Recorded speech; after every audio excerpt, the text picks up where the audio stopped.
Hey guys, welcome back to the shop. So I finally got in my new set of lower anvils for the English wheel, and that means I can finally start fabricating these aluminum body panels for the car here. I've been kind of nervous of starting this process because I've never worked with sheet metal like this before, so it's been a learning experience and I don't really know how things are going to turn out, but so far it's been going pretty well. In this video I'm going to rough out the panels for the three-piece hood and the cowl section back here. So enjoy the video.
Alright, well, as you can tell, it almost looks like I know what I'm doing with this stuff.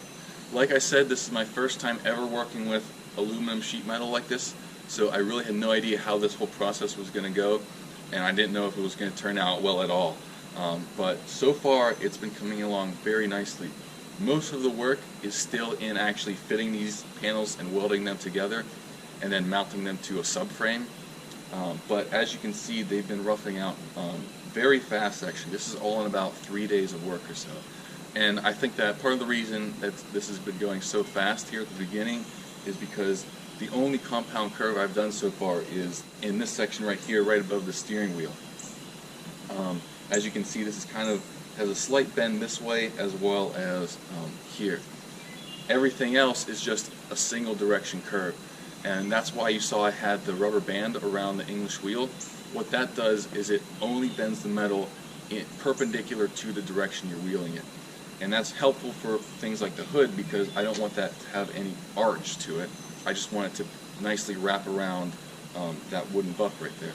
So I was using that rubber band for almost all the panels here except for this right here. When you use just the steel panels, it will bend the metal in both ways.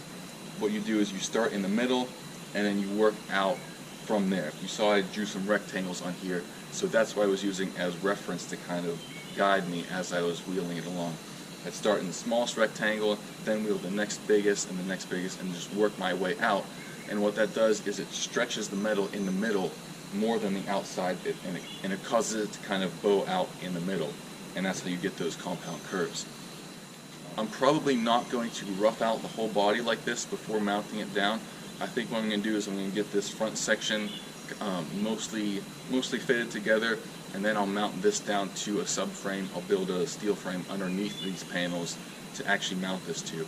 And then once I have the front all solid, then I can start moving to the back, because making that boat tail, that whole thing is one giant compound curve, and that's going to be a lot more work than these mostly flat panels up here. So anyways, that's where I am with this project right now. I'm super excited to finally start making these aluminum panels here. I hope you enjoy watching it. I know a lot of the stuff has kind of looked like the same thing. It's just been a rolling chassis forever, but hopefully now you can start to see what I envision this car looking like. Also, if you aren't aware, I do have an Instagram channel. It's called Macro Machines with 2 spaces in between. So if you want kind of an early update to what the next video is going to be like, give it a follow, and you can see what I'm working on more in real time, because sometimes the videos take a few days to actually edit and then put out. So yeah, thanks for watching, and I'll see you next time.